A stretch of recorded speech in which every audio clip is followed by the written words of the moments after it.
Where's the hammer?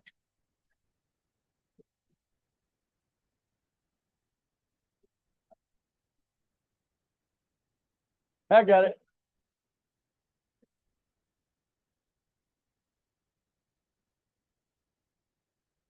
Wow, it got quiet.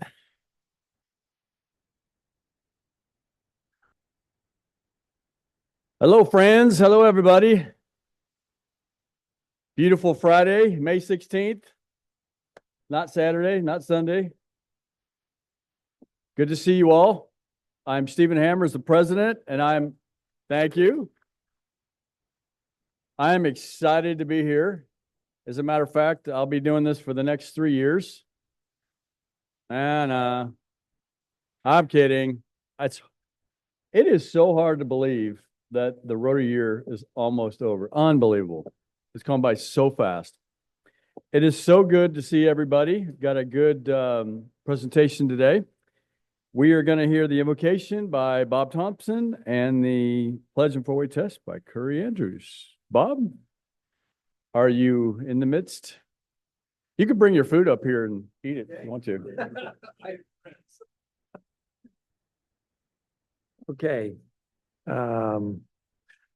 A lot of people don't know this, but yesterday, May 15th, was the annual observation of Peace Officers Memorial Day. With that in mind, I offer you the following.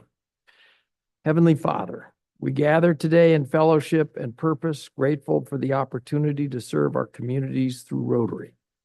We pause to remember and honor the brave men and women of law enforcement who made the ultimate sacrifice in the line of duty. Grant peace and comfort to the families and colleagues they have left behind. May their courage and commitment to justice inspire us to serve with integrity, compassion, and resolve. Bless this meeting, our work, and our shared mission of peace, service, and goodwill. Guide our hearts and hands so that when we do make a positive, so that what we do makes a positive difference in the lives of others. Amen. We can face the flag and say the allegiance to the flag. I pledge allegiance to the flag of the United States.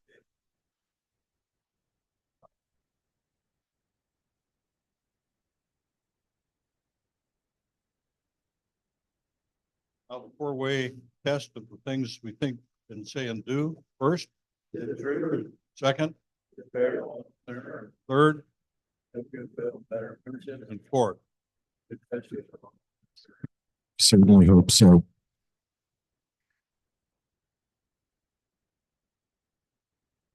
All right. Introduction of guests and visiting Rotarians. Our lovely secretary, Jennifer, are you out there? Somebody grab Jennifer.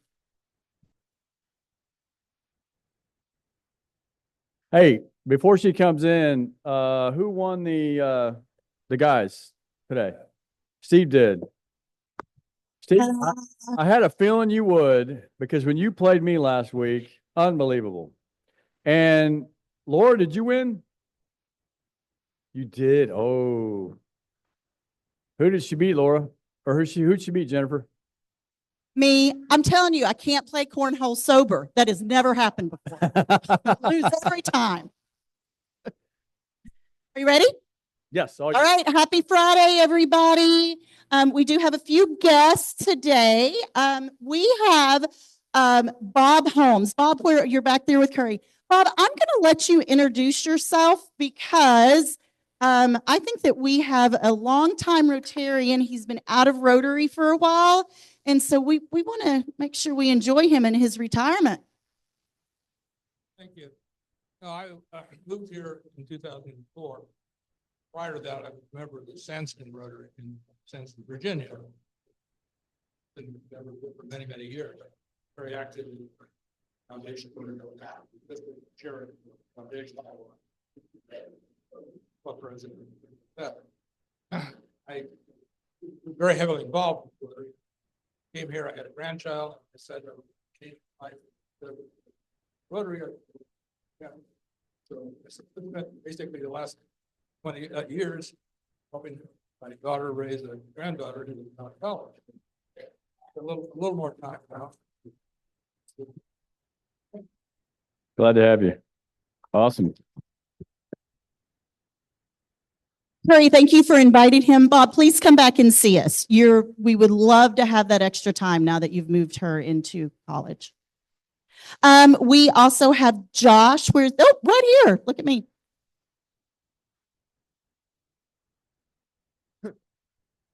Yeah, if you don't know him yet, this is Josh Jarvis. He's my friend, my boss, mentor, pretty much everything. But he came up here for the weekend, and being a fellow Rotarian himself, he's always happy to come by. So thank you guys for always welcoming him. Thank you. The speaker also brought two guests today, but I'll let you guys do that during when it's time for you to speak. Sorry. Is that all the speakers? I think that's everybody. All right. All right, I'm going to pop out, guys. My 8th graders have their dinner dance banquet tonight. So I'm going to pop out so I can go, build a balloon arch. I'll see you guys next Friday. See you. All right. Happy Bucks time. Well, happy Friday, everyone. And I'll start us off with Happy Bucks with my own. Last week, I got to talk about visiting the Smyrna Rotary, and today I'm happy to share a table with some newcomers like myself. I just joined in October and have Rob and Peggy here, and we were able to kind of just catch up on being new members to the Rotary. So happy for that. Who else has got some money? We're going to boost up. Kip said I got to keep the energy going good here. I'm a PayPaler. Yeah. So I'm just going to shamelessly brag about my daughter because I just came from the 7th grade awards at BMS, and she got the Daughters of American Revolution Service Award, which is super exciting. Only one 7th grader gets it. Academics and service. She did 104 hours of community service with National Charity League. Any mothers in here do NCL with their daughters? Very cool. My wife did it all, so I have no credit, but I can still be proud. Right. I know. I've been like, oh, why don't I swing by for that? They're like, no, you will be turned away at the door. All right. Who else we got? Who else is happy?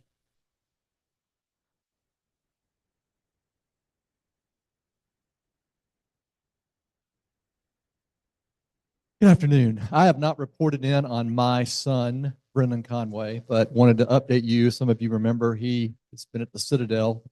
He graduated a couple weeks ago from the Citadel. He took his commissioning on Friday, graduated on Saturday. He will be headed to officer training school. He was on a naval ROTC contract. He got his ship assignment. He will be on the USS Nantucket at Mayport in Jacksonville. Thanks be to God. They have 3 nonstops on Southwest. The Jacksonville, just asked my wife. She's already got all those planned. He's also engaged to the lovely Kate Anderson, who just graduated from Clemson with an architecture degree, who will be moving down to Jacksonville to be with him. So many of you have kind of kept up with him along the way, but super proud of him. It was great to be there as a family. We spent 5 days at the beach, just kind of soaking it all up and taking it all in. And now I need a vacation from my vacation. Thanks.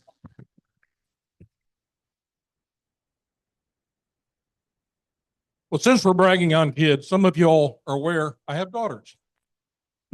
Our younger daughter, Melissa, who has visited this club many times, was here last weekend. Unfortunately, she flew in around 12:30, too late to make it to Rotary, but she has visited many times. The program today would be near and dear to her heart. As a federal prosecutor in Denver, she has dealt with child abuse, domestic abuse, human trafficking, and child pornography. Just for the record, she's against it all. But here, most recently, she has dealt with some international cases, and 2 weeks ago gained a conviction for an individual who was accused and now convicted of war crimes in the Gambia. There's a new international law that allows for these crimes to be pursued, for criminals to be pursued outside of the country where the crimes took place. And he was convicted of torturing people in the Gambia during their uprising some years ago. And the case is rewarding in that it's the first time that a foreign national has been convicted in the United States of a crime that took place outside the United States. So it's a monumental case, and my daughter Melissa was the lead prosecutor. So. Wow. All right, we got Larry. This is not funny, but Bob wanted me to tell you about it. So Tuesday, I discovered under my house that I have had hot water blowing out of my pipe for 36 days. Whoa. I had a lightning strike on April the 6th, had no idea what it did, but it went down the ground wire and came up and hit my pipe. I just knew the water wasn't quite as hot. So Monday, I've got a whole crew of guys coming out completely going. I've got a crawl space under my house to completely redo everything. It is just soaked and has been for 30 days. That's really funny, Bob. Thanks for letting me share that. Yeah.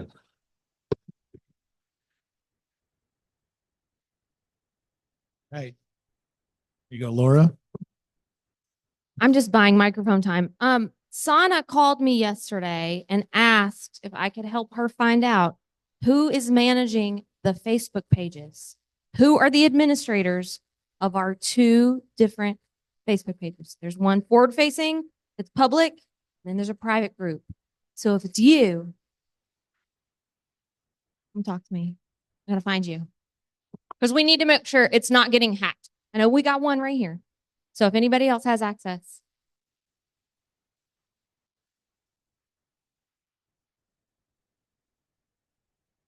Perfect. Because there are a lot of Rotary organizations that are being hacked right now. So we're just trying to make sure that we don't become one of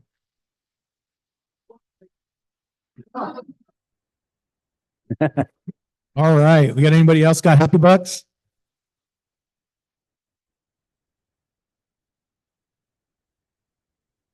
I'm going to need surgery. And so I go to my doctor and he says, "Guy, I recommend this procedure." The insurance company says the day before, "Okay, you're not going to have it." I said, "Well, that's not right." And so for 2 months, I have been fighting these guys. I got all the way up to the administrative law judge. Okay. And the doc said, "I've never seen anybody do this before." I'm really ticked.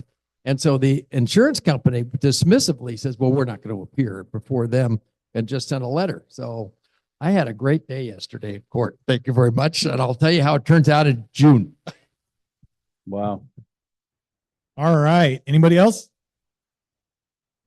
Well, it looked like it was a pretty good haul there, Kip. So hopefully I did a good job.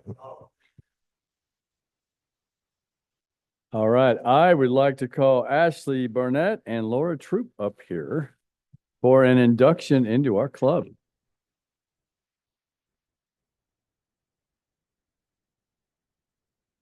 Laura?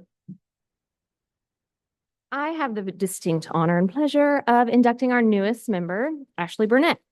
Ashley has been driving past our building week upon week upon week for the last 12 years because she works at the Heritage in Brentwood as currently the Director of Community Life Services.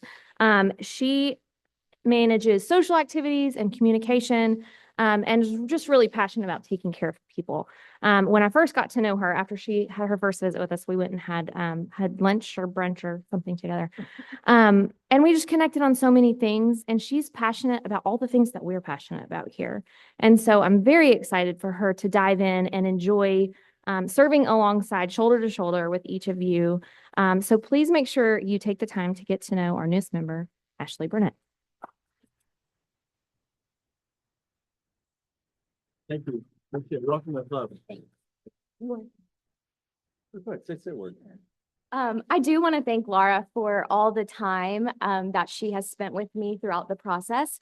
I've been visiting for many months and she's answered lots of questions for me and been a friendly face at each meeting, and I'm getting to know many more of you. So thank you for having me. Thank you. Larry Kane is going to come up and talk to us about a huge event we got coming up. Yep. Guess what it is? Okay, little golf update. First of all, has everybody now have a brochure that I've made up for everybody with all the papers? Everybody got one of those? Mhm. Okay, assuming you do then. Let me bring you kind of up to date on where we are as of today. Selling our sponsorship. We're 114 days out from our tournament. Now that sounds like, oh my God, Larry, it's 114 days. Well, that's going to go by quick. And there's people out there doing the same thing I'm doing. They're selling their sponsorship. I got a letter, an an email yesterday from a tournament I play in 3 days after hours, soliciting me to play and also to be a donor. So happening all over, and we're just one of them. So here's kind of where we are and where we need help right now. In May of 2024, 1 year ago, at this time, we had $39,000 in major sponsorships that were sold in 23 that we hadn't accounted for yet. So, we weren't panicking. We knew we were going to get those eventually, we hoped, but that's where we were a year ago. Today, May 15th, we've got $50,800 in major sponsorships that were sold in 24 that have not been sold yet. That means somebody in this room or somebody who's not in this room sold those sponsorships. We need those sponsorships sold. So if you've got one of those, please get after it. Your captains were sent yesterday a list of all those sponsorships with the names, so they know which one of their members have not called on or have not gotten those sponsorships in. We need those in before, no time limit. We need them in quick though before somebody else jumps on them. Special shout out. Is Tom Carr here? Let's see him. Special shout out to Tom Carr. Tom Carr sold a $5,000 sponsorship yesterday. Yes. That's great. A new member asked me this question. I never really thought much about it. But as a new member, I get why he asked me that. He said, what's the best way for a sponsor to pay for the sponsorship? They just write me a check. That is an option. They can write you a check when you talk to them if they want to, just make it out to the BRCCF, Brentwood Rotary Club Foundation, and you can take the check. That's one option. Second option is that they mail it to me when I send them an invoice, and that's what we do in most companies. Kit today asked me to send him an invoice for his sponsorship, and I'm going to do that. So that's your second option, is to let me know about it, and I'll send them a invoice, and then they'll mail the check back to me. That works real easy, takes you out of the picture, and it works great. The last way and the best way is the use of our web page, which looks just like that when you pull it up. They can go on the web page, they can find their sponsorship, and they can pay online. As of today, 13 of our sponsors that we've gotten so far this year have already paid, and 9 of those paid online. So people like that option, and it's easy. So that's your other option. There's 3 ways they can pay. Lastly, remember, 100% of everything Jared. Well, it's on every form that you got. Brentwood, www.brentwoodrotarygolf.com. Pretty easy. BrentwoodRotaryGolf.com. But it's on every page you got. It's on there. It's on everything you've got that you hand to your customers or to your sponsor. Fine, and it's a great website, easy to use. Okay, 100% of everything we raise, remember, goes out. It goes out in grants to all of our community grants that the BRCCF works on, and it goes out to all of our scholarships, our 30-something high school scholarships we give out every year. It all goes out. So if you want to do something that makes you feel good about your club, what more is this? The more we raise, the more we give away. It's our money, and we give it away 100% of it. That's all. Hit those that we've got that we hadn't received yet this year. Go out and get those. Thank you. Thank you, Larry. Larry, we appreciate all you do. That's amazing. A couple announcements before we get into our little session today. Don't forget, throw the announcements up there. The very next event we have is a social. It is at my house. It's kind of the end of the year Rotary type social. It's at 6:30. I live just down Concord Road. I'll make sure everybody has the address here very, very soon. Bring your family, bring your spouse, better half, doesn't matter. Please come. It's going to be great. We're just going to socialize for a couple hours. There will be some hors d'oeuvres there, stuff like that. So come and go as you please, but love to have you there. It's not too far away. Also, don't forget the Rotary District Conference at Paris Landing on June 7th. On June 7th, don't forget that. And then we have the July 10th, our annual installation banquet at Richland Country Club. That is kind of our passing of the gavel, new board, new president time. So please come, put that on your calendar. Bring a guest, please do. One last thing that is not a Rotary event, but it's more of a friend social event that I mentioned a week or so ago. The Smyrna Air Show is having, the Tennessee Air Show. It's in Smyrna. It is actually on June 7th during the day, starts at noon. I'm gonna have I have an airplane hangar there and it's gonna be a big party. So bring family, grandkids, kids, whatever. And, hot dogs, hamburgers, all kinds of stuff. And you can watch the air show and not be out in the sun. So, I'll send an email on that too. So it'll be fun. So I believe that's it for the announcements unless anybody else has one. And nope. And I would like to call Jeff Brown up to introduce our guest today.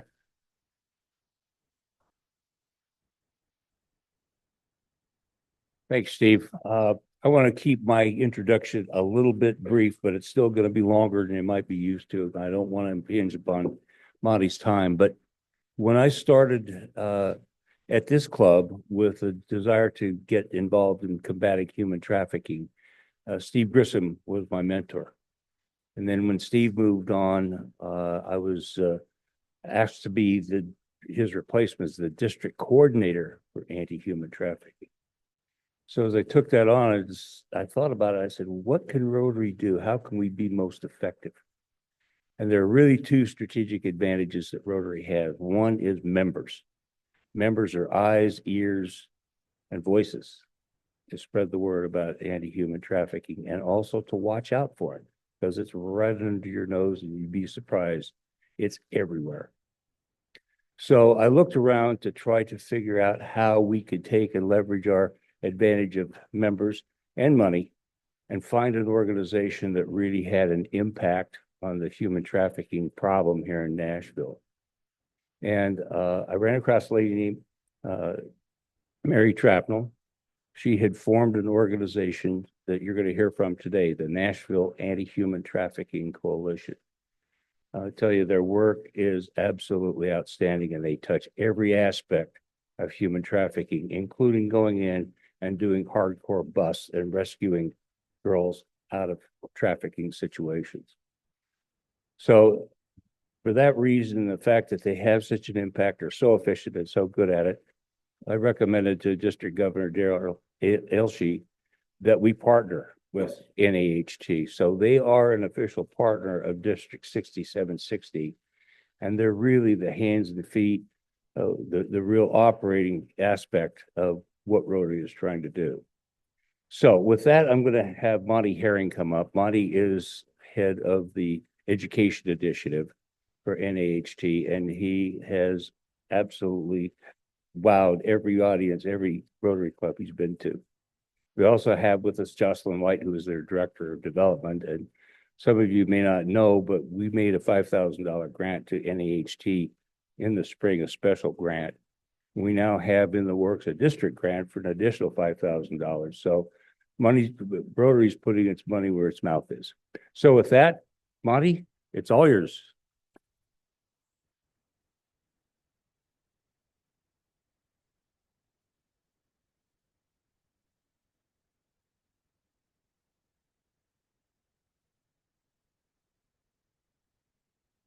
I like to wander a little bit.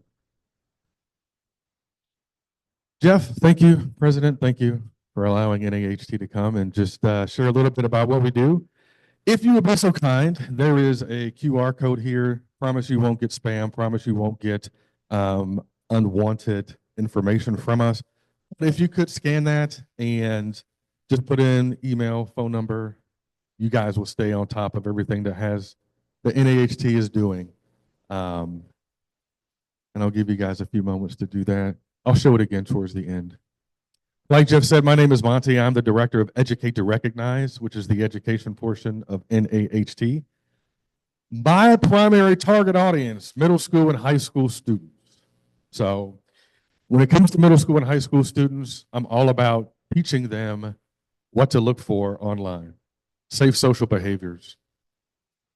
Grooming. Who's ever heard of grooming online? Online grooming. All right. Who wants to take a shot at the average age that a young person is targeted, assessed, and recruited in Tennessee? What do you think?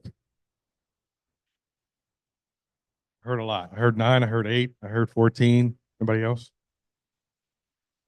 13. 13 is the average age that a young person is targeted, assessed, and recruited here in Nashville, Tennessee. Mary Trapnell is our executive director and founder. She started Nashville Anti-Human Trafficking when she noticed that young people were being trafficked where she grew up in Rutherford County. And so the building that we're in, we've been there for going on 5 years. We've outgrown it. When I started in May of 23, 12, 13 people. Now we are over 30. So we have outgrown the building. So what are we going to talk about today? We're going to talk about dispelling myths of human trafficking. We're going to talk about ways that you guys can get involved and what you can do. I'm going to try to make this participatory. I do have prizes for you all, and I do have a grand prize. Well, please join me in being participatory. So educate to recognize protection through awareness, dispelling the myths. Myth number 1, the white van. When I say human trafficking, how many of you, be honest, literally thought of the white van? Literally thought of sex trafficking is white van pulling up, sliding door opening, and somebody being kidnapped. None of you. None of you thought about the white van. Oh, come on.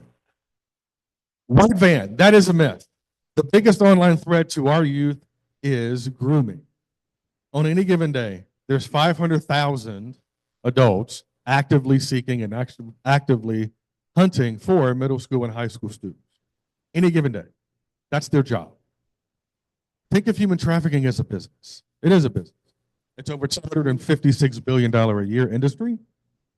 They employ individuals across the country whose job it is to scour chat rooms, gaming platforms, social media sites, looking for vulnerabilities. That is all they do. That's it. That's their job. Excuse me. 85% of middle school and high school students have been approached at least once online. And we know it's a lot more than that. By somebody trying to solicit an explicit photo or video. Of those 85%, close to 90 never told you. Never told their parents. Why do you think the kids never told you? Why do you think kids are dealing with this stuff by themselves? Anybody? Embarrassed? Absolutely. What? Yes! What's your favorite color? Out of black, orange, pink, and blue. Pink. Look at that. See, you get prizes. Yes. When it comes to youth, they don't want their device taken away because they know you've never had that conversation. One of the things that groomers are banking on is that there is a disconnect in the home. They're banking on you talking about stuff, but you're not talking about this. My kid's too smart. They're too busy. They would never do something like this. Traffickers are banking on there being a disconnect. They know if they go to you with something, more than likely you're going to panic. And you'll do exactly that. No, give me your phone. You're off the internet. Give me your iPad. For the youth, they deal with this themselves. And again, that is what the traffickers are wanting. They're hoping that the youth is going to deal with it themselves. Myth number 2, it doesn't happen here. Human trafficking happens in other places. It happens in third world countries. It doesn't happen here in Nashville, Tennessee. Country music. Doesn't happen here, but it does. You can see us. We are here. Nashville is a hotbed for human trafficking. It's a hotbed. Why do you think? Man, yes, interstate. Favorite color? Blue. Is that blue okay? Okay, all right. I'm going to chuck this, all right? All right. There we go, awesome. Absolutely. It's the interstates. Nashville is one of 6 cities that has this unique setup. We have 3 interstates that make it very easy for traffickers to get in and get out. It's all about secrecy. They want to get in and do their dirt, and they want to leave. Who knows the number 1 trafficking event that happens every year in the United States? Somebody over here said it first. All right. Color. Out of orange, black, pink, and blue. A black one. All right. Black hat. Black hat. All right. Absolutely. Super Bowl. I'm going to chuck this one as well. There you go. So when you think about the Super Bowl being the #1 trafficking event in the US, and you think about trafficking being a business, it is a business. The Super Bowl is in a different city every year. Traffickers are making arrangements with hotel managers, motel managers. They say, you know what, Jeff? Hey, I'm going to pay you $1,000 for the next 2 nights. You're going to ignore everything. If somebody screams, if they call and complain about the noise, you're going to ignore everything. It's a business. They run it like a business. They have a mentor program. Traffickers and groomers mentor each other. If you ever encounter this, this is how you handle it. If she ever does this, this is how you fix that situation. It's a business. Now, I'm going to take you on a little dark side street here for a second. My passion is reaching middle school and high school students before the groomers and the traffickers do. You already heard me say that 13 is the average age that a young person is groomed and targeted here in Tennessee. Think about why that is. Think about individuals who buy services from minors. What is it that they're after? What is the draw?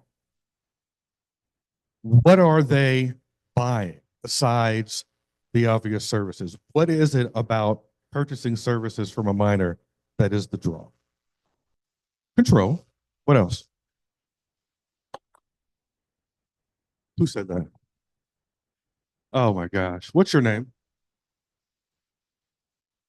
Rob, I want you to be honest. Have you gone through my slide deck? No? Absolutely. Think about it. It's the innocence. People that buy services from minors, they are after the innocence. A minor is trafficked and sees Johns 25 to 30 a day, 6 days a week. Now you factor in substances, because we know that 98% of individuals who are trafficked, regardless of the age, have a substance use disorder. How long do you think it's going to take for that young person to lose the innocence? Not very long. Almost 90% of minors who are trafficked ever make it to the age of 21. They have accidental overdoses. They're killed. Very few make it to the age of 21. Why? Because as soon as the innocence is gone, I don't need you anymore. I can easily replace you. And they're discarded like a carton of milk. For me, I'm passionate about it because I have my own sexual abuse story. I have my own trauma surrounding that. I wish I had somebody who came and talked to me about not just trafficking, not just grooming, but about the abuse and what to do. Because for me, and a lot of kids, a lot of youth, I don't care what demographic, I don't care what zip code you live in, terrible things happen. And there is guilt and shame that's a part of that. The enemy wants to separate us. The enemy wants to keep us isolated. The enemy wants to keep our young people isolated. And many of them are, right? We see them.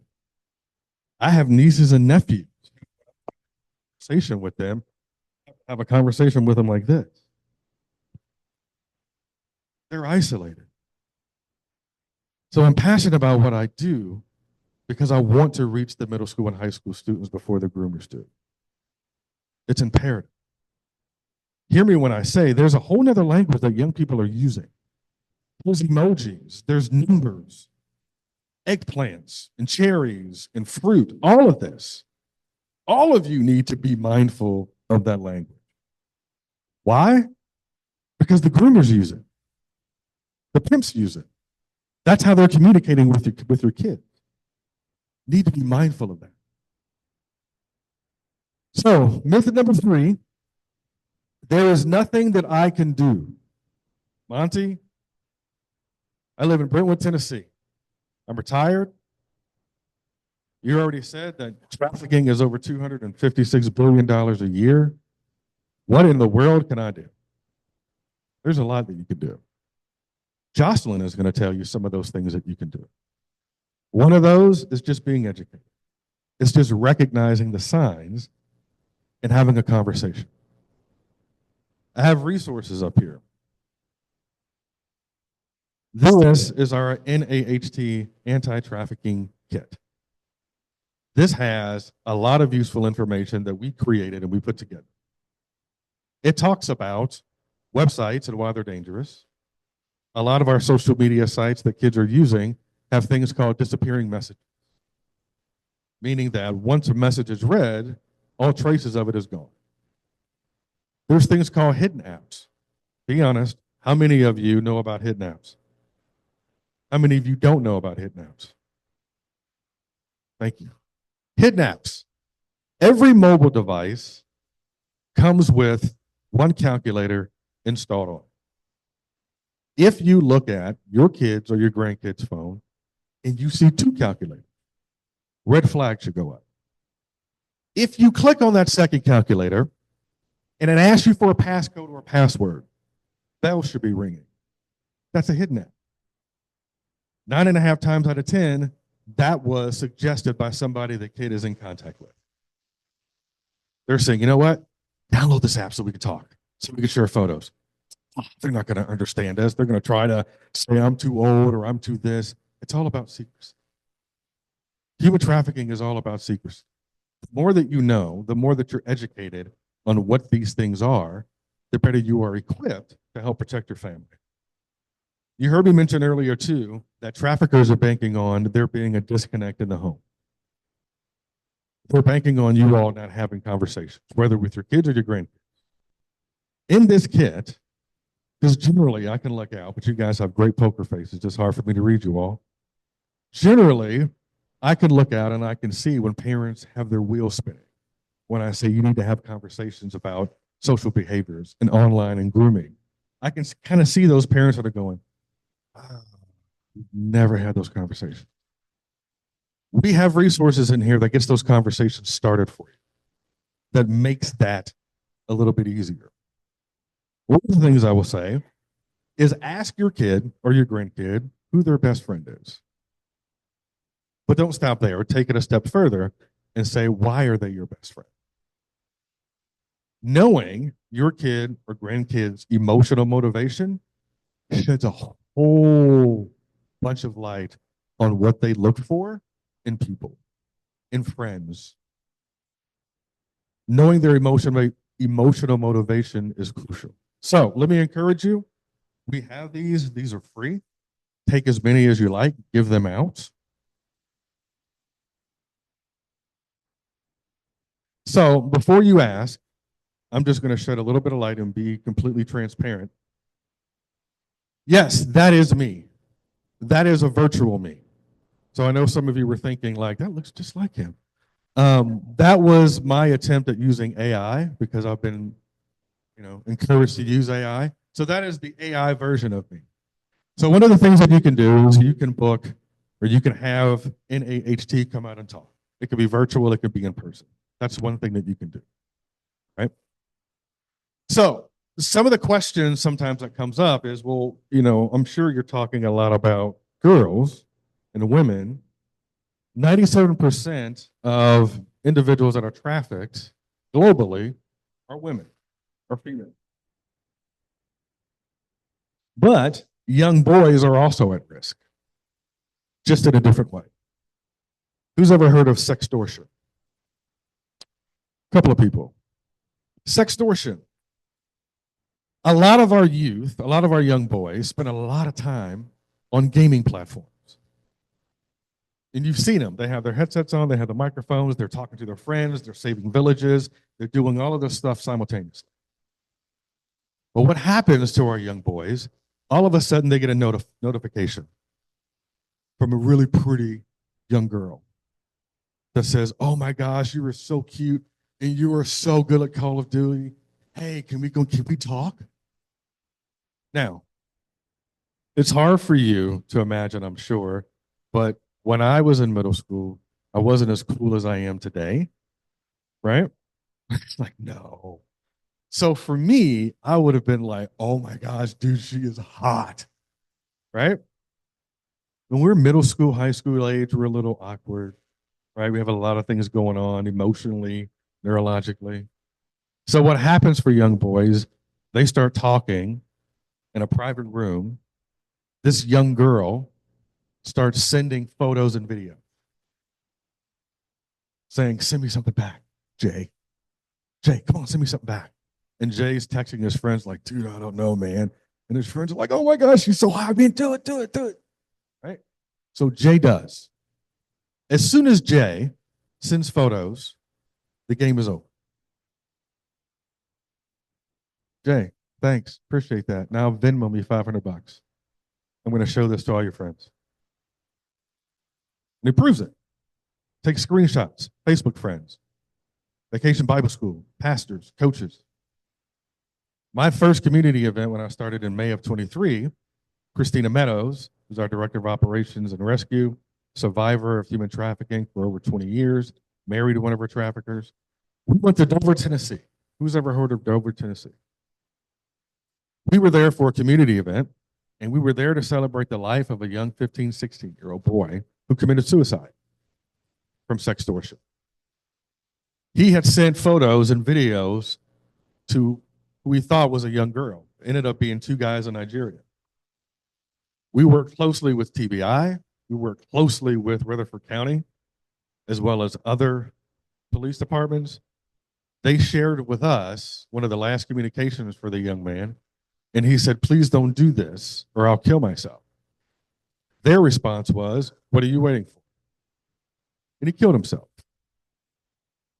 So boys are not exempt from being targeted and being exploited, right?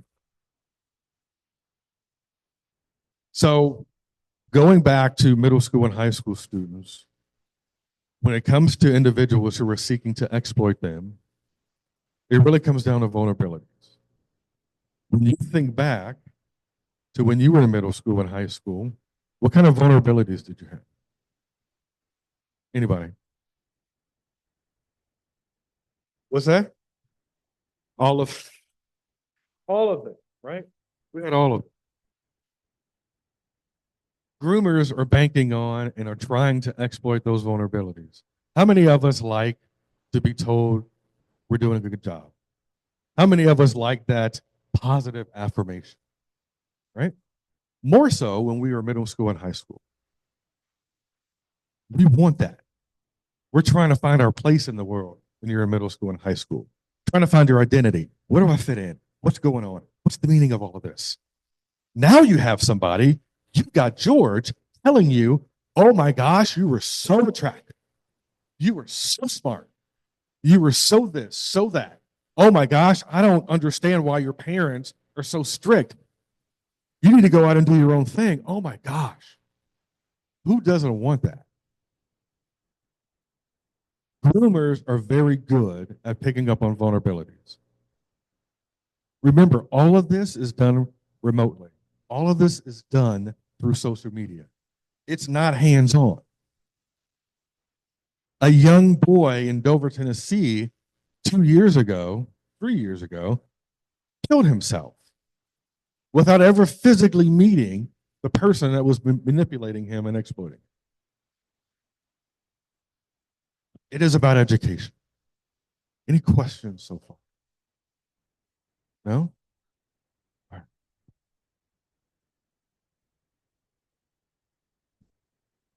Say that one more time. I'm sorry.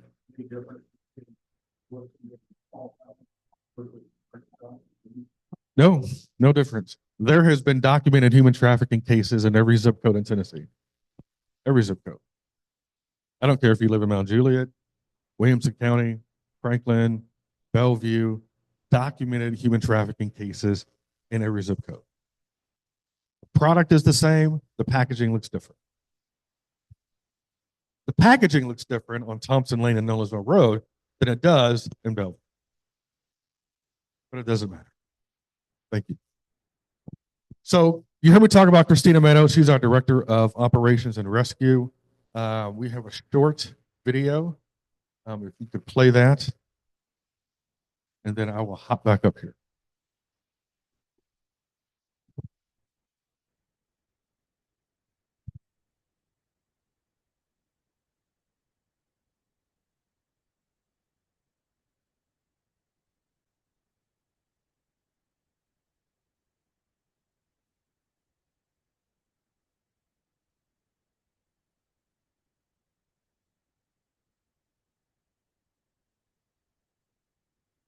As a child, I had hopes and dreams. Those dreams stopped at 17, and the first time he put his hands on me. He was 6 foot tall, weighed about 350 pounds, and I was about $130. I hit her so many times in the same spot, you know, it made a gash from up here to down here. I did so much damage, they said that I had to have a weapon, which I didn't have a weapon. My background check is 15 pages long. Been to jail multiple times, prison, 8 months on maximum security, stuck in the cycle of recidivism, detox and residential program, also stuck in the recidivism of trafficking. My story started at 15 years old when my parents divorced. I was looking to fill a void. Hanging out with the older crowd, got involved with alcohol, marijuana. The boys were watching pornography. I became desensitized to sex. And that older crowd that they were hanging out with, there was a male and a female who saw that I was vulnerable. And for the next 2 years, they would build trust with me. They would make me feel like they cared about me. They loved me. I was part of the family. And by 17 years old, hooked on cocaine and a harder drug, and now introduced into the sex trafficking industry, which would then continue for the next 24 years. From the age of 17 to 41, I would be a victim of human trafficking and not even realize that I was. The old school mindset is that prostitution, they're there by choice. They're dirty, they're just making money, drug addicts, and just fueling their drug habits. Sad sense, we looked at it as throwers. My experience with law enforcement is that I couldn't trust them. I didn't want them to know anything I was doing, and you can't talk to the police until I met Dennis. Tell her, we don't do this, or that. I'm not giving you any more of this drug. That is trafficking. It's not necessarily something back littlest van going to Mexico. It's happening in your backyard. When I was honest and told him, you know, what part I played, what happened and everything, he let me go. It laid the foundation for me to call him when more serious crimes were at my door. Look beyond what's right in front of you. Nobody's stolen. Nobody's trash. If a cop could believe in me, why couldn't I take a chance and believe in the work that God was doing in me too?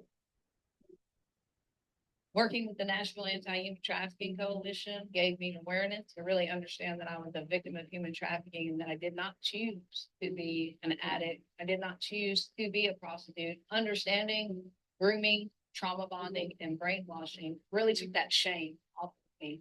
That was a game changer for me.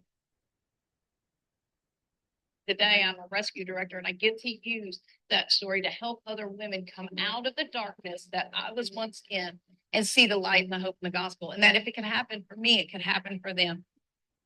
So today, staff with the NAHT, I get to use my survivor-informed story. I get to be a part of trainings such as the TBI, local law enforcement in Tennessee. I get to go into middle schools and high schools to educate our most vulnerable. And I get to show up for people on the rescue side of things. I get to be a support system for the women who have come out of trafficking and NAHT through the Restore program. The dynamics between who we were and who we are have changed so much that I actually look up to you to have the faith and the strength that you do You've just been such an inspiration. You're just awesome. So I've been out of the life for almost 6 years now. And what I can tell you is the people and the relationships that I have, the officers that have arrested me, the prosecutor who gave me 12 years has now written a letter of support for me. The Human Trafficking Task Force has asked me to walk alongside them in their trainings. And instead of the police being behind me with blue light, they're in front of me, giving me an escort. Instead of taking me to jail, they're releasing women into our custody. Standing in front of a court system, they're asking me for my business card, and we are able to partner alongside so many agencies combating against this issue of human trafficking here in the States, nationwide, and that I get to even be a small part of that. And it's just been an honor. Hope is real. If it can happen for me, it can happen for anyone.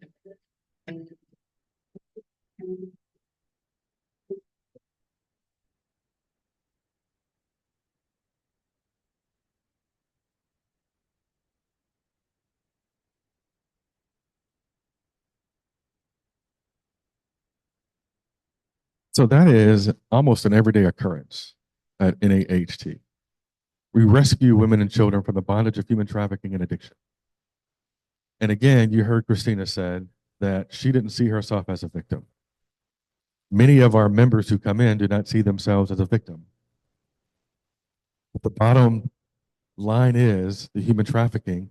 If somebody is exploiting you and exploiting a vulnerability for their gain, that's human trafficking. Whether it's for food, for a house, for substance use, it's human trafficking. So with that said, I'm going to bring up Jocelyn White, who was our Director of Development. And Jocelyn will share a little bit about how you can get involved. Let's give a round of applause to Monty. It never gets old hearing from Monty. I'm a mother of a middle schooler, so I just want to encourage you, if you are a parent of a middle schooler, this is gold. I was just at an event a couple of weeks ago, and 2 moms came up to me and said, "Thank you for telling us about this issue. I haven't even talked to my kids about sex yet." And I was like, "Well, how old are your kids?" And she said, "Well, they're in 7th and 8th grade." And I said, "They know about it." They know some version of it. So I encourage her to talk to her kids. And this has been critical in our family. And I mentioned, take this home with you to start having these very important conversations with your kids. So please take one of these.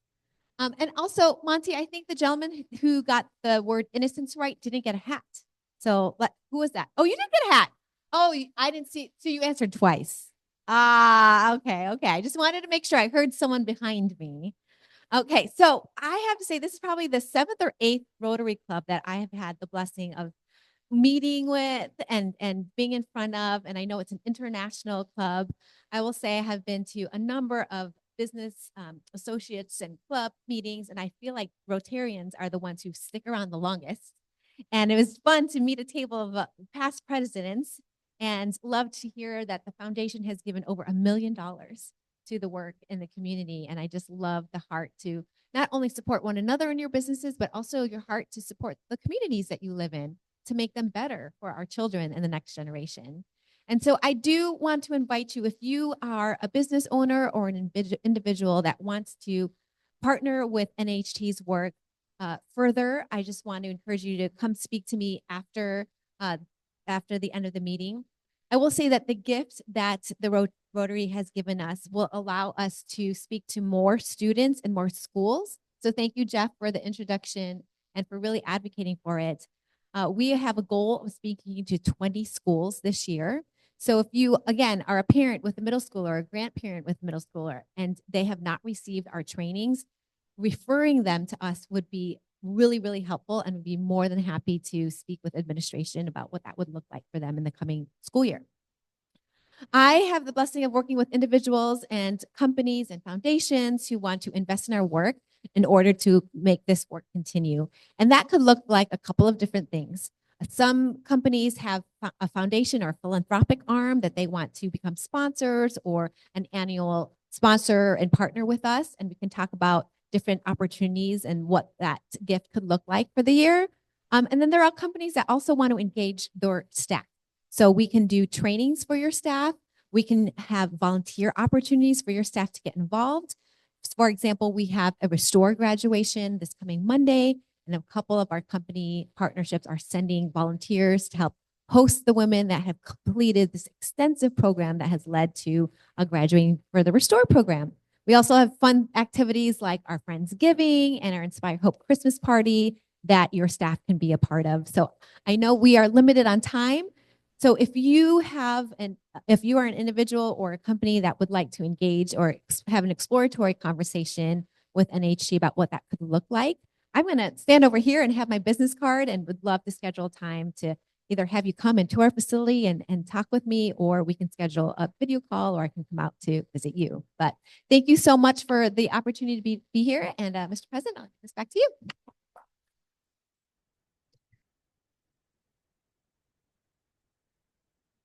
Appreciate it, Monty. If you don't mind coming up, I'd like to give you a little gift for speaking to us. It is a pen, but what we'd like you to do is we read this book to first graders. And what we'd like you to do is use the pen to just sign your name and just a little bit about what you talked about, and then we'll mention that to them. We really appreciate you coming. Thank you very much. Very well. Thank you. Thank you. Thank you.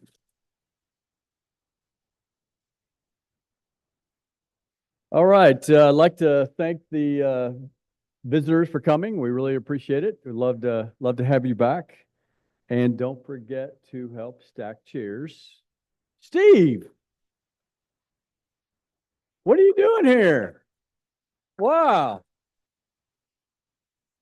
It's so good to see you. How's the mountains? Awesome. It is so good to see you.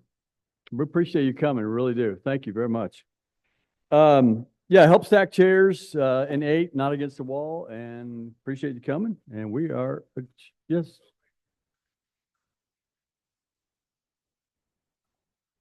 Ooh.